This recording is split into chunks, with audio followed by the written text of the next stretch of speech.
Hi everyone, my name is Bürki, and welcome back to the Bürki Breakdown. The guys had their 18th match of the season this past Saturday against the reigning MLS Cup champions, LA Galaxy, at Energizer Park. The starting 11 for this match was Roman Bürki, Thomas Totland, Kyle Hebert, Timo Baumgartel, Jay Reed, Alfredo Morales, Akil Watts, Cello, Celio Pompeu, Simon Betcher, and Klauss. Right from the start, both teams came out fighting and hungry for a win. LA created a great attacking sequence, which turned into a chance in the second minute as Miki Amain received a pass and took off with the ball down the sideline into City's end. He passed it to Lucas Sanabria, and Sanabria passed it to Gabriel Peck, who received it in the box. Peck took a left-footed shot, but Roman made the save by sticking his left leg out and blocking the ball. Then in the third minute, City intercepted the ball from LA at the halfway line. Alfredo Morales made a quick pass to Klauss, and City began attacking in LA's end. Klauss then passed the ball to Cello, and Cello passed it to Simon Betcher, who took a shot, but it was blocked by LA's goalkeeper, Novak Micevic. Then in the 7th minute, City intercepted the ball in LA's end and began attacking again as Celio Pompeu made a pass to Akil Watts, who passed it to Cello. Cello then passed the ball to Simon, who received it in the box, but Micevic shut him down before he could get a shot off. That was really a good attacking sequence from City, and the passes were really well executed. Then LA had a very close chance in the 11th minute as Marco Reus made a pass to a wide-open Joseph Paintsil. Paintsil took off across the field and went one-on-one with Roman, who came off his line and kept Paintsil from shooting. Paintsil tried to make a cross pass to Matheus Nascimento, but Nascimento was not in a position to receive the ball. The pace of the match slowed down a bit after that chance from LA. A cooling break was taken in the 30th minute as temperatures were in the 80s and humidity was nearing 70%. The match picked up a bit after that, and in the 33rd minute, LA began attacking in City's end. Gabriel Peck received a pass, and then he passed it to Marco Reus, who then passed it right back to Peck. Peck took a shot, but Roman dove out forward to save it. Then City began attacking in LA's end in the 35th minute. Their initial attempt at a chance was shut down in the box by LA's defenders. LA popped the ball into the air, and Celio Pompeu got on it, brought it down, and did a karate kick to get the ball to Klauss before an LA defender could intercept it. Klauss then made a quick pass to Cello, who passed it right back to Klauss in the box. Klauss took a left-footed shot and put it in the back of the net, making the score 1-0 City. After that goal, Klauss, Simon, and Cello all sat down on the end line and celebrated by pretending to drink cups of coffee. I thought it was a really nice celebration, especially since it pays homage to what they like to do together off the field. Their celebration wouldn't last long though, because in the 41st minute, LA reignited their attack as Miki Amain received a pass from a teammate and then passed it to Matheus Nascimento. Nascimento then passed the ball to Marco Reus, who made a cross pass to Gabriel Peck. Peck made a left-footed shot, which ended up in the back of the net, tying the score 1-1. Then LA created another chance in the 43rd minute as Joseph Paintsil received a pass and took a long shot from outside the box, but it went right to Roman and he caught it. The halftime whistle blew after 4 extra minutes of stoppage time, and City went into halftime tied with LA 1-1. City made their first substitution before the second half started as Conrad Vollum came in for Alfredo Morales. The second half started out with a bang for City as Celio Pompeu intercepted the ball and made a long pass to Klauss, who took off with it into LA's end with nothing but space ahead of him. Klauss got into the box, took a right-footed shot, and smacked it into the upper portion of the back of the net. This gave Klauss a brace and put City up 2-1. Again, City's celebration wouldn't last long because in the 51st minute, LA intercepted the ball from Thomas Totland at the halfway line. Johnny Nelson made a pass to Marco Royce, who made an impressive back heel pass to Matheus Nascimento. Nascimento took a left-footed shot and scored, tying the match up again and making the score 2-2.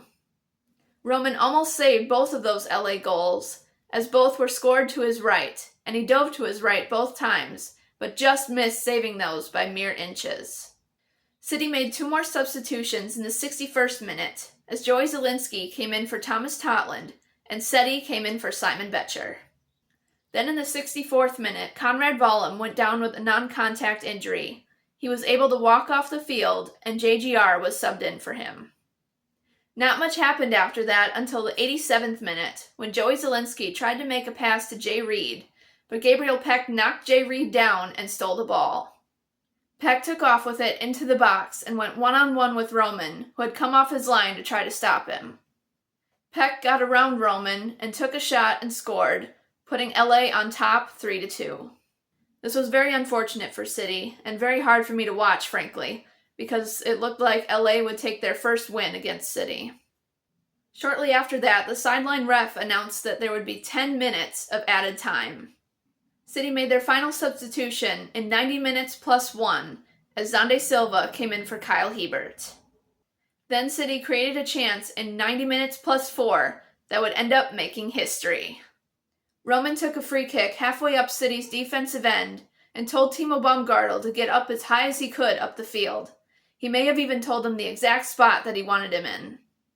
Roman then kicked a perfect free kick right on the money to Timo, who was waiting in LA's end in the penalty arc. Timo headed the ball to Klauss, who was inside the box, and Klauss took a right-footed shot and drilled it into the inside side netting of the goal, tying the match 3-3. This made Klauss the first player in City's franchise history to achieve a hat trick. This was such an exciting moment to witness. Congratulations, Klauss! That was just an unbelievable sequence to watch. Roman kicked that ball so perfectly right to Timo, and Timo then headed it to Klauss, and Klauss finished that goal so beautifully, tying the score up and salvaging a point for City. That was elite, world-class distribution from Roman, which set Timo up so well to be able to head that to Klauss, and then Klauss finished it in such an awesome fashion, which kept City's record undefeated against the Galaxy. Then LA tried to secure the win, but thankfully didn't succeed, as Joseph Paintsil took off with the ball toward Roman and took a shot inside the box, but Roman dove to his right and saved it. This would secure the tie for City as the full-time whistle blew shortly after that, and the final score was 3-3. Roman earned his first career MLS assist for that free kick that led to the third Klauss goal. Way to go, Roman! This was also City's 100th match across all competitions. We had 11 total shots, with 5 being on goal. LA had 15 total shots, with 6 being on goal. We had 6 fouls, while LA had 10, and we had 4 corner kicks, while LA had 5. Roman had a total of 3 saves in this match. Since we tied, we get a point, but we remain in 14th place in the Western Conference. I thought City played really well in this match, and they had a lot of drive and determination to keep going, even though they conceded those goals to LA. It was that drive and determination that led City to be able to steal a point from LA and keep them from winning. Way to go, guys. You should be proud of yourselves for not giving up. Let's keep this mentality going into the second half of the season and make a real push for the playoffs. City's next match will be next Wednesday, June 25th, as they host Orlando City SC at Energizer Park. Hopefully the guys will all enjoy their mid-season break and come back ready and recharged and be able to get the win. The guys are having their mid-season break this week, so they won't be training as a team until about Friday. I will now go over this week's weather forecast for St. Louis, even though there is no training for much of the week. Today it will be cloudy with a high of 80 degrees, and winds out of the southeast at 5 to 10 miles per hour.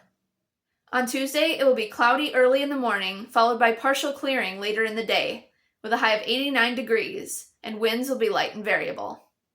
On Wednesday, it will be cloudy early, followed by thunderstorms developing later in the afternoon, some of which could be severe, with a high of 85 degrees, and winds out of the southwest at 10 to 20 miles per hour. The chance of rain on Wednesday is 60%. On Thursday, there will be clouds in the morning, followed by sunshine for the afternoon, with a high of 89 degrees, and winds out of the west-northwest at 5 to 10 miles per hour. On Friday, it will be sunny with a high of 92 degrees, and winds out of the south at 10 to 15 miles per hour. On Saturday, it will be sunny with a high of 96 degrees, and winds out of the south-southwest at 10 to 15 miles per hour. And on Sunday, it will be sunny with a high of 95 degrees, and winds out of the south-southwest at 10 to 15 miles per hour. So it's going to be a very hot week in St. Louis, especially towards the end of the week and the weekend.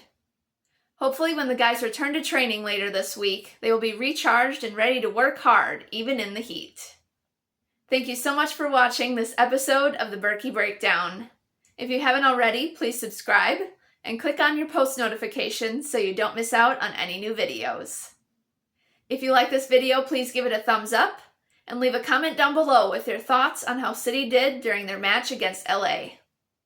Also, be sure to follow me on Instagram and Facebook at the Bürki Breakdown. I'll see you guys in the next one. Let's go, City!